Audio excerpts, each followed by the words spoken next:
आसमान में काले घने बादल छा गए। देखते ही देखते मूसलाधार बारिश शुरू हो गई।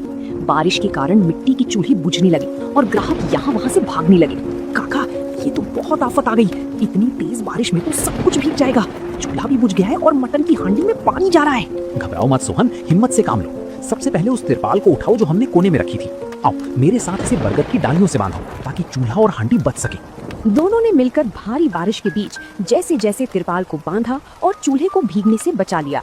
जो ग्राहक वहाँ मौजूद थे वे लल्लन की इस सूझबूझ और मेहनत को देखकर दंग रह गए। लल्लन खुद पूरा भीग चुका था, लेकिन उसने हांडी के मटन को सुरक्षित बचा लिया था। वाह लल्लन भाई, तुम्हारी इस लगन को सलाम है। खुद भीग गए पर हमारे खाने पर आंच नहीं आने दी। बाबूजी, आप लोग दूर से यहाँ आए हैं। अगर मेरी वजह से आप भूखे पेट लौटेंगे तो मुझे अच्छा नहीं लगेगा। बारिश थोड़ी कम होने दीजिए, मैं गर्मा गर्म रोटियां फिर से सेकता हूँ। काका, कोयला अभी भी अंदर से गर्म है, आज फिर से सुलग गई है। उस दिन बारिश तो बहुत हुई, लेकिन लल्लन की समझदारी और सोहन की वफादारी ने ढाबे को एक बड़े नुकसान से बचा लिया। ग्राहकों के दिलों में लल्लन के लिए इज्जत और ज्यादा बढ़ गई थी। बारिश वाली उस घटना ने लल्लन की आंखें खोल दी थी। उसने समझ लिया था कि सिर्फ तिरपाल के भरोसे इतने बड़े काम को आगे नहीं बढ़ाया जा सकता। मौसम का कोई भरोसा नहीं होता, इसलिए ढाबे को एक पक्की छत की जरूरत थी। लल्लन ने सोहन को अपने पास बुलाया और अपने मन की बात साझा की। सोहन, उस दिन की बारिश ने हमें बचा तो लिया, लेकिन हर बार हमारी किस्मत इतनी अच्छी नहीं होगी। मैं सोच रहा हूँ कि अब इस खुले ढाबे को एक पक्के ढाबे की शक्ल दे दी जाए। ये तो बहुत ही बढ़िया विचार है काका, लेकिन पक्का ढाबा बनाने में तो काफी पैसे लगेंगे। क्या हमारे पास इतने पैसे जमा हो गए हैं? हाँ सोहन, ग्राहकों के प्यार से पिछले कुछ महीनों में अच्छी बचत हुई है।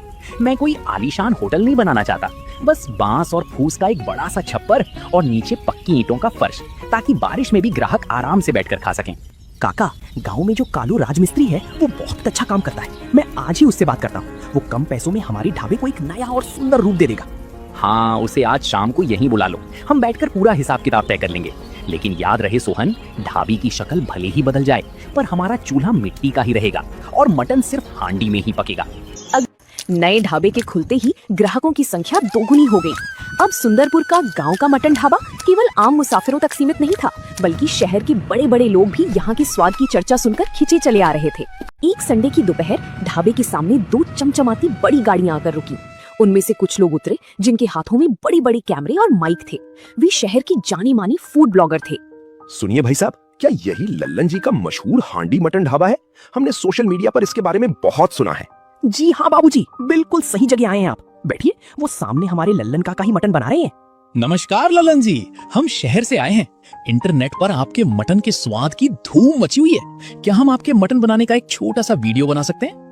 अरे बाबूजी, मैं तो एक सीधा साधा गांव का आदमी हूँ। वीडियो वगैरह के बारे में मुझे ज्यादा नहीं पता, पर हाँ, आप खुशी खुशी देख सकते हैं कि मैं खाना कैसे बनाता हूँ। मेरे पास छुपाने के लिए कोई गुप्त मसाला नहीं है। वाह दर्शकों, आप देख सकते हैं कि ये मटन पूरी तरह से कोयले की धीमी आंच पर मिट्टी की पारंपरिक हांडी में पक रहा है। खुशबू इतनी बेमिसाल है कि मैं आपको शब्दों में नहीं बता सकता। बाबूजी, बातें तो होती रहेंगी, पहले आप लोग गरम गरम मटन और चूल्हे की रोटियां खाकर देखिए, तभी तो असली स्वाद का पता चलेगा। ब्लॉगर्स ने जैसे ही पहला निवाला चखा, उनके चेहरों पर हैरानी और संतुष्टि के भाव साफ दिखने लगे। उन्होंने कैमरे के सामने लल्लन के हुनर और उसकी सादगी की जमकर तारीफ की। लल्लन के लिए ये एक नया और अनोखा अनुभव था। उसे अंदाजा भी नहीं था कि उसकी मेहनत अब इंटरनेट के जरिए लाखों लोगों तक पहुंचने वाली है। शहर से आए उन फूड ब्लॉगर्स ने जब लल्लन के ढाबे का वीडियो इंटरनेट पर डाला तो वो देखते ही देखते वायरल हो गया। लाखों लोगों ने उस वीडियो को देखा और लल्लन के बनाने के पारंपरिक तरीके और उसकी सादगी के दीवाने हो गए। अब तो स्थिति ये हो गई थी कि सुबह ढाबा खुलने से पहले ही हाईवे पर गाड़ियों की लंबी कतारें लग जाती थी। शहर के बड़े बड़े अफसर और कारोबारी भी वहाँ लाइन में खड़े नजर आते थे। काका, आज तो कमाल ही हो गया। बाहर शहर के बड़े पुलिस कप्तान साहब अपनी पूरी टीम के साथ आए हैं और कह रहे हैं कि जब तक लल्लन के हाथ का मटन नहीं खाएंगे यहाँ से नहीं जाएंगे। सोहन, चाहे कोई कप्तान साहब हो या हमारा कोई गरीब मुसाफिर, हमारे लिए सब बराबर है। सबको पूरी इज्जत से बिठाओ, बस अपनी मर्यादा और स्वाद में कोई कमी नहीं आनी चाहिए।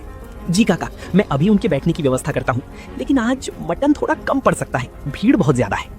जितना है उतने में ही बरकत होगी सोहन। हम लालच में आकर कभी बासी या जल्दबाजी में कच्चा मटन नहीं परोसेंगे। जो शुद्ध बनेगा वही बिकेगा। कप्तान साहब ने जब मटन खाया तो वो इतने खुश हुए कि उन्होंने खुद काउंटर पर आकर लल्लन की सराहना की।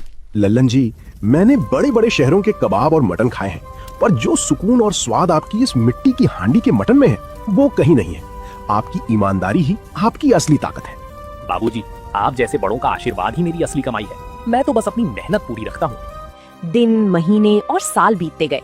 लल्लन का गांव का मटन ढाबा अब उस पूरे जिले की सबसे मशहूर जगह बन चुका था। लल्लन ने बहुत पैसा कमाया, लेकिन उसके पैर हमेशा जमीन पर ही रहे। उसने अपने ढाबे को किसी आधुनिक रेस्टोरेंट में नहीं बदला। वही मिट्टी के चूल्हे, वही बरगद की छांव और वही सादगी बनी रही।